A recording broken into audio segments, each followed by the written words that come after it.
Hey, my name is Joshua Moore and I'm a travel filmmaker, and today we're going to review the Zhiyun Weebill Gimbal.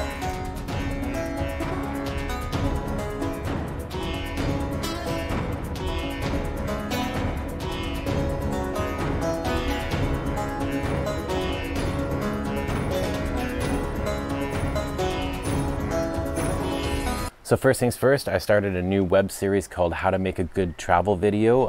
If you haven't checked it out, take a look and please subscribe, and there'll be more in the new year. So a few things. Everybody keeps talking about how small this gimbal is, and it is very small once you take the handle off. But a side-by-side comparison shows that they're pretty much the same length as all the other ones, and you have this handle to deal with as well when you're packing it away. I guess in the end it is a smaller gimbal, but I don't really see that as a big advantage to all the other gimbals that I use, such as Zhiyun Crane version 2 and other different gimbals. They're pretty much all the same length, and having the battery pack here actually may be a disadvantage when you're trying to pack it away into a bag. This is how my bag looks when I pack it away. It seems to fit okay. But again, there doesn't seem to be a huge advantage in terms of size. One thing that I love about this gimbal that I haven't seen on any other gimbal is the ability to switch modes while you're performing a move. So you could be in locked mode and then press the front button and then be in a follow mode. So you can do very complex moves that where you end up locked at the end or at the beginning, and then using the front modes, then you could switch to a follow mode. So this allows you to do a lot of complex moves. I've been practicing it a lot. I have to say that it's fairly difficult to switch between the two without having any bumps. But I'm getting better at it, and I think it will be possible in the end. And I don't believe any other gimbals really does this. I'm trying to think. No, I don't think there are many gimbals that do this right now, and it allows very complex moves. But as Brandon Lee mentioned in his review, we've talked about this a few times, like, how are you supposed to use this on a monopod? A lot of my moves start with a monopod craning up and then coming down in a follow mode. And if I have to trigger this button and I'm on a monopod, I can't trigger the button. It's not possible. So the ability to have all follow is gone because you have to trigger this button to have that. And I use all follow almost all the time, almost 99% on all of my gimbals. So it really takes away the ability to use a monopod and perform moves. But at the same time, it's also really cool that you could switch from one mode to the other, which no other gimbal that I've used does. When I first started performing my tests, my horizon was off and I couldn't seem to get it straight. There is an option on the gimbal itself to correct the horizon. I guess it was in such minute detail that I didn't realize as I was spinning and trying to change the degree of the horizon that it was actually working. It looked to me like it wasn't working, but it was. Another thing is that I tried to do it from the app, and I don't know, I have been using the old Zhiyun app for I'd say 3 years now. And I've never switched to the ZY Play, the new app for iPhone. And using the Weebill, you can't use the old app, which is unfortunate, because I find the ZY Play app very confusing. I've tried to get used to it. I find it lacks features. I also hate that you have to go in and tweak a profile and then save it, and then it just seems very convoluted to me. But I guess it does get the job done. But I couldn't find the horizon leveling function in the app, but somebody did point me in the right direction, and it is in there. I also played around with a lot of the settings, and here's what I came up with that I find that are the smoothest settings.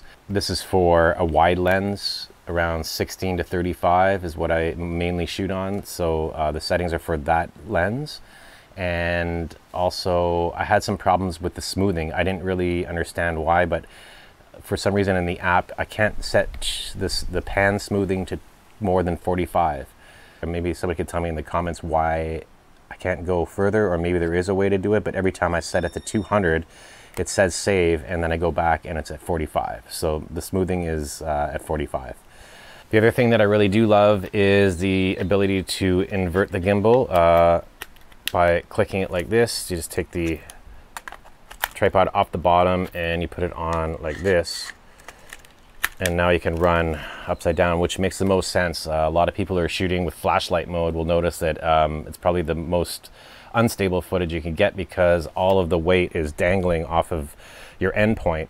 This puts all of the weight over one axis and makes things a lot more stable, but it is similar to inverted mode, and but it's more comfortable. So I think for longer periods of time, holding it like this makes more sense. That being said, it's not something that I would use a whole lot, I don't think. I'm just so used to running inverted mode on a regular gimbal, which is just like this. I've always shot like that, and when you need to crouch down low, I like having the extra extension. But it's a very cool idea, and I'll start using it a lot more, just trying to perfect my moves. So overall, I do like this gimbal. I think it's great that they're trying to get the gimbal smaller and smaller, trying to pack it in different ways.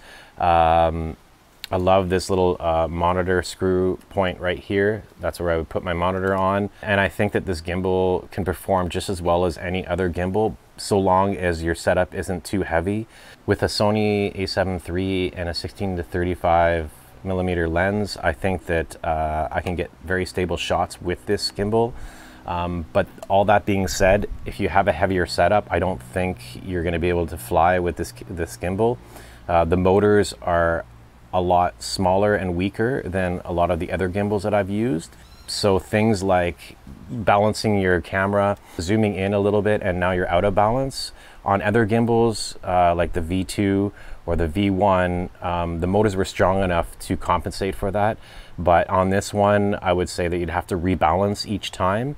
It's a smaller gimbal and the motors are smaller, and you can't rely on the motors to overpower an improperly balanced setup. I'd say you have to be pretty much balanced fully at all times in order to get smooth footage.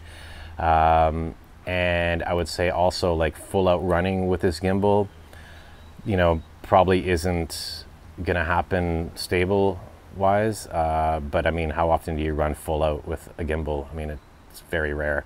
But maybe like jogging with a gimbal would be fine. As you'll notice in some of the movements that I made, when I start running, the camera tilts down a little bit first because the motors just aren't strong enough to keep the horizon level.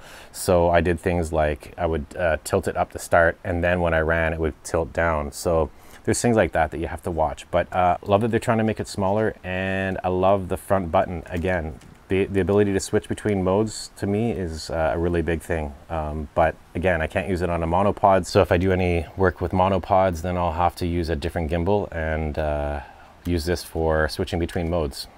Thanks for watching. Please let me know what you think about the gimbal in the comments. And if you're having any problems, I'll try to help you out. Make sure to subscribe, and I'll catch you at the next one.